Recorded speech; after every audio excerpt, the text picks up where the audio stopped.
ये उक्ति बोधे मानवर मुख्यमंत्री मोहन बाबू बोधे भूली गले तो क्षमता को आसिकी विरोध दल भाया प्रलाप करवा छाड़तु गतकाली निज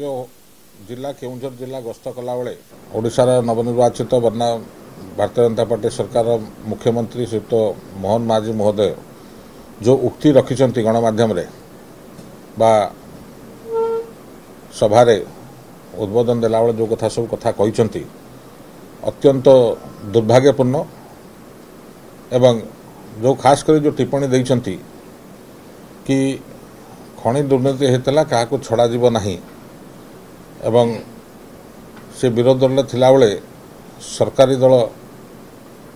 तरफरु तांको जचा होता मंत्री पद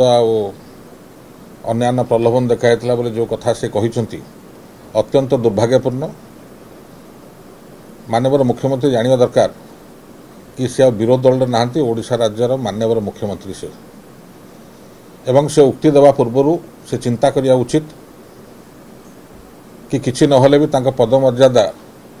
को से बंचा रखा हूँ तांकर कर्तव्य जो बड़ी भाव से उक्ति रखुंट एटा आदौ ग्रहणीय नुह विजु जनता दल तरफ आम सदैव प्रस्तुत अच्छु जेकोसी परिस्थिति जेकोसी कथार जवाब देवाई जदि से कहते विरोधी दल थिला बेले तांको प्रलोभन देखाई क्या से गणमाध्यम तो कहून से चाहते केस कर पारते चाहते गणमाध्यम उक्ति रखिपारते आज मुख्यमंत्री होला परे ये कथा कहवा केते दूर ताकू साजुची से निजक निजे पचारिया उचित एवं सर्वोपर से किसी कहवा पूर्व खनि उपरे से आगे माननीय प्रधानमंत्री उक्ति को देखूँ ताकर जो दलर सर्वोच्च नेता से पार्लियामेंट कौन उक्ति रखिंट खनि संस्कार कौन राज्य आगुआ अच्छे ओडिशा सरकार आगुआ अच्छे संघीय व्यवस्था भीतर जब किए कम कर शिखा तो नवीन पट्टनायक शिख यहाँ नेता सर्वोच्च नेता उक्ति तेणुक ये उक्ति बोधे माननीय मुख्यमंत्री मोहन बाबू बोधे भूली गले तो क्षमता को आसिकी विरोध दल भाया प्रलाप करवा छाड़तु एवं ओडिशा लोक भारतीय जनता पार्टी को मैंडेट देइछन सरकार करने